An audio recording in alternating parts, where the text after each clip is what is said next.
The Exoton S-1503. It's very good for the price, but I have one major flaw. There's nowhere to put a light on top of it. Let's see if we can fix that. First things first, an old towel to avoid scratching them up. There's 2 Allens on the bottom for the grill, here, and 2 on the top, here and here. Let's get that. Let's see. Okay, so the grill was kind of difficult to get off without damaging anything, and I did rip this foam a little bit. I used a plastic pry tool and just worked it back and forth on both sides. But here's what's inside. We've got the connector for the base. I'm guessing these plastic things aim the sound. This one's angled down just slightly, and it kind of curves up as you get towards the top of the speaker. But there's a pretty good amount of space here, so I think I could easily drill that out and put a nutsert. And that should give us something we can thread a 3/8 bolt into. Alright, so I found 2 of these 3/8 insertable nuts, and the wood is about the perfect thickness. It's going to stick up just a hair, which is fine. Actually, it might be perfectly flush, actually. That's fine, and I've got this Rockville uplight, which I believe is pretty standard to what everybody's using. So how this would work is we've got the piece of wood right here on the bottom. This thing inserts in there, and then you tighten down the bolt through the hole. Now we're going to tighten it down. Oops, that's good for the speaker cone. With a washer to get it sunk into the wood and hope everything doesn't split. So let's try it and see what happens. Now it's kind of hard to see, but I've measured the holes in center to center. We're at 3 inches, so I went 1.5 inches by wherever the 1 inch mark is right there. I didn't really move the ruler around. That's the distance I'm going with. So it's not going to be perfectly centered front to back, but it will be side to side.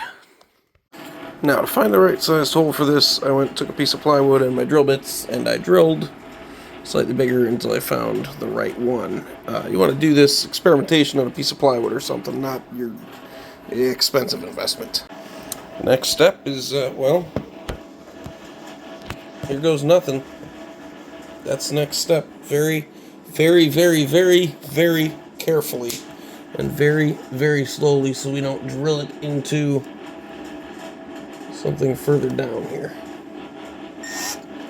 Here we go. Careful and slow.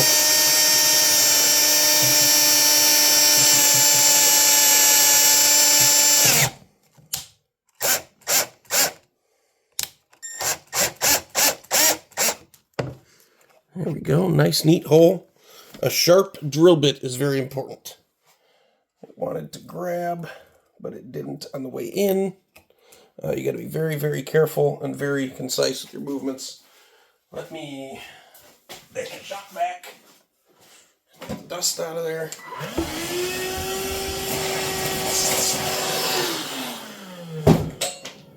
Alright, now I'm going to take the inserter nut.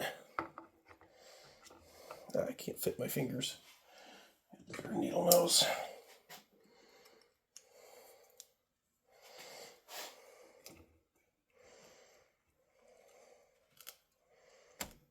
Just get nice and started in the hole there. Flat washer and a 3/8 bolt.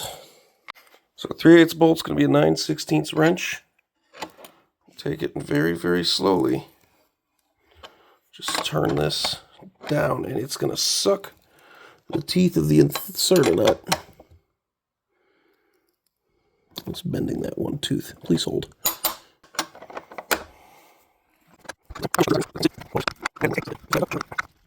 Alright, once it comes to a stop, back it out. Alright, we're free. But voila! 3/8 mount on the top of the speaker. Ha ha ha ha. Turn it very, very carefully. Take this grill.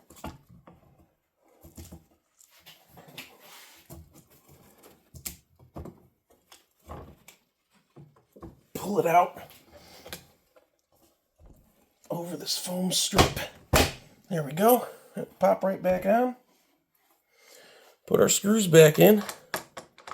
I mean, there's the 3/8 nut. I mean, you can get one of those plastic handles for the bolt from Tractor Supply. I think I'm going to leave it like that. Doesn't take a ton to carry around a 9/16 wrench. Yeah, we put, where'd the other one go? Little screws back in the top and bottom. By the way, these are a 3mm, for anybody wondering. All right. So in practice now, got our uplight. Take this little bolt out the top. I would leave the washer there for my own happiness, just because it is like press board. Put our light on top. Take a 9/16. I wouldn't give her much, just enough she don't walk away. Voila! Ladies and gents, we've done it. Exoton, all you need to do is include a little nutsert in the top. Now, I don't know if I would, judging by the press board that this is made of, put like a Chalvet Wash FX hex or any other heavier fixture up there, but for these little tiny lights, this is going to be more than sufficient. So, there we go. Crisis resolved. Ha ha.